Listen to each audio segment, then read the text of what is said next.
Fede, ¿cómo estás? ¿Cómo les va? Buenas tardes, ¿cómo andan? Muy bien. Te tenemos en Honduras porque vas a estar participando del primer Congreso Internacional de Filosofía Política Néstor Carlos Kirchner, que se va a realizar el viernes y el sábado de esta semana. Así es, estamos acá en Tegucigalpa, la capital de Honduras, participando de la organización de este Congreso de Filosofía Política, que es una propuesta del embajador argentino en Honduras, Pablo Vilas, que se terminó de concretar a partir de la relación existente entre los dos gobiernos, el gobierno argentino y el gobierno de Honduras, en este caso la propuesta de la Embajada Argentina en Honduras, con el apoyo del gobierno de Honduras, del Congreso también de acá, y la idea es, en ocasión del natalicio de Néstor Kirchner, por ser una figura trascendente, no solo en nuestro país, sino a nivel regional, al haber sido secretario general de la UNASUR, y por su trascendencia política y la importancia de su pensamiento y su acción política, se van a congregar acá en Honduras distintas representantes de países de la región. Va a estar el vicepresidente de Bolivia, David Choquehuanca, representantes de México, de Brasil, de los distintos institutos de formación política de los partidos populares. Se va a presentar el libro de Jorge Topo Devoto, Néstor, el hombre que lo cambió todo. Va a estar presente el autor también acá, y la idea es conformar un espacio que siga nutriendo la necesaria batalla de ideas en este momento tan complejo que vive la región. Así que con mucha expectativa se van a estar llevando adelante estas actividades el día 24 y 25. 25 es el aniversario del natalicio de Néstor, acá en Tegucigalpa. Y ahora sí nos metemos con lo que ha sido una de las noticias del día y será la noticia también de la semana para seguir analizando, ¿no? La nacionalización del litio en México. Una gran noticia que se esperaba, que tenía sus antecedentes, pero si te parece, para meternos en tema, escuchamos cómo lo anunciaba el propio Andrés Manuel López Obrador.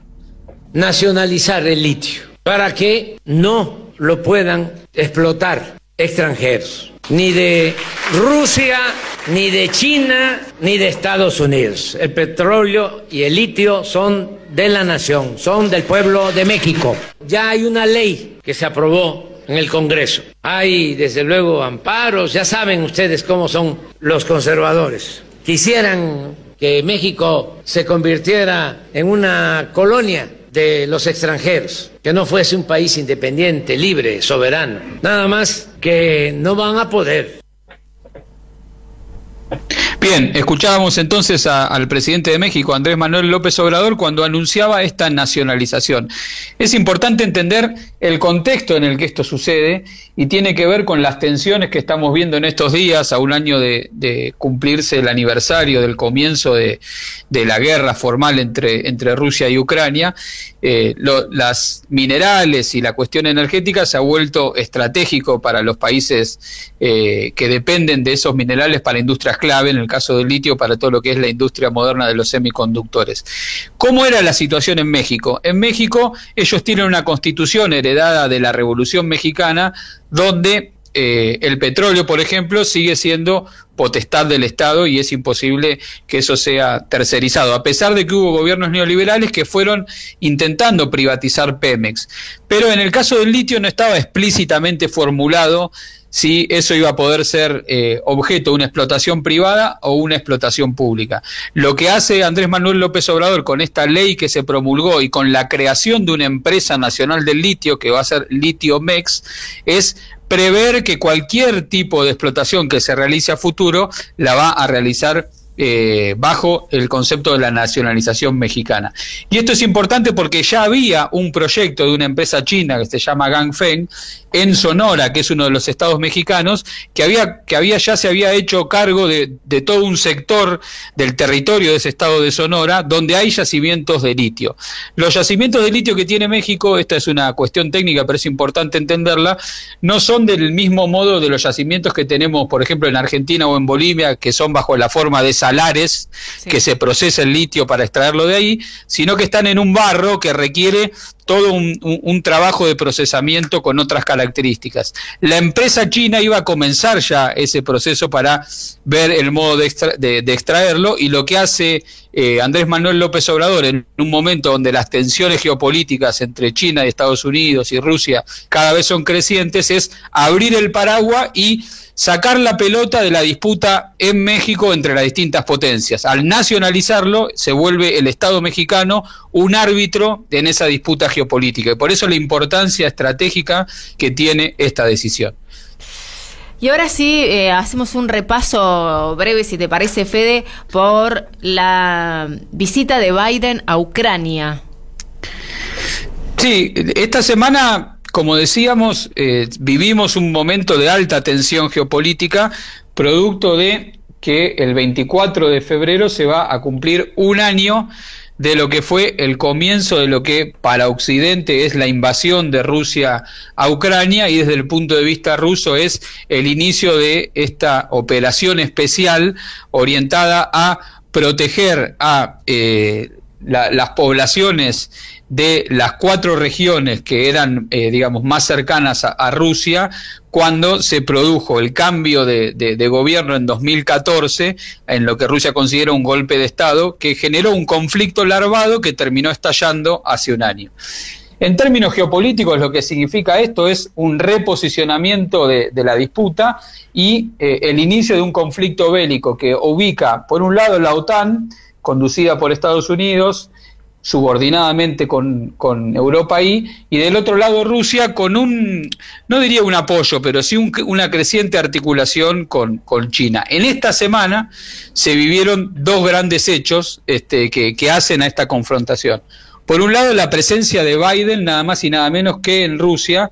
Él había anunciado un viaje a Polonia, pero sorpresivamente apareció en la capital, en Kiev, la capital de Ucrania, en lo que es un gesto claro de apoyo a Zelensky en el marco de la disputa bélica que están teniendo, donde Estados Unidos tiene cada vez más involucramiento directo a través del envío de armas, a través de las sanciones a Rusia y a través sobre todo de la votación de un paquete de financiamiento muy grande para que empresas norteamericanas financien este desarrollo del conflicto bélico. Y por otro lado, hubo un discurso importante de Vladimir Putin, el mandatario ruso, donde trató de cambiar un poco la matriz, la narrativa con la que se entiende este conflicto, a partir de considerar que en realidad lo que Rusia hizo fue un acto defensivo producto del avance de la OTAN. Recordamos que este conflicto hace un año estalló cuando se anunció que Ucrania, que comparte unos kilómetros muy extensos de frontera con Rusia, iba a pasar a ser parte de la OTAN, que es una organización militar que cuenta con un conjunto de situaciones que son consideradas por Rusia como una amenaza. En el marco de este tiroteo geopolítico, lo que aparece ahí es la posibilidad de que haya una salida negociada. ¿Y quiénes son los que más abogan por una salida negociada? Por un lado, los países que no están completamente alineados con ninguna de estas 2 tensiones, entre los que se encuentra la Argentina, entre los que se encuentra Brasil, que Lula hizo una gira por Estados Unidos buscando esto, pero también donde se encuentra China. Estados Unidos trata de buscar que China no se alíe militarmente con Rusia, y Rusia trata de desmarcarse de esa situación y proponer una salida negociada al conflicto que hoy parece difícil de conseguir. Así las cosas, el dato saliente es que probablemente en las próximas semanas o en el próximo mes exista quizás un acercamiento concreto entre China y Rusia, quizás la visita del mandatario chino a Rusia no para apoyarlo en términos militares, que es el valor que tuvo la visita de Biden a Ucrania, sino para buscar una forma de descomprimir la situación bélica.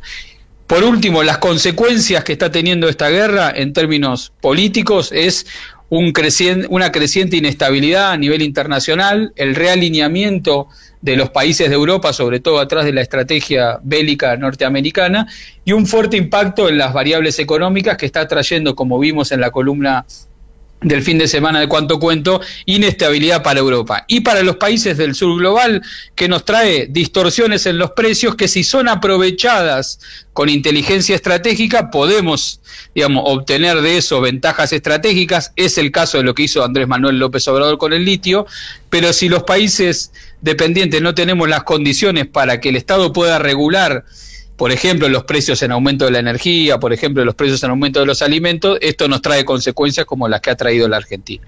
Fede, te agradecemos y que bueno, tengas una buena estadía ahí en Honduras, ¿no? Primera vez que visitas Honduras, ¿no?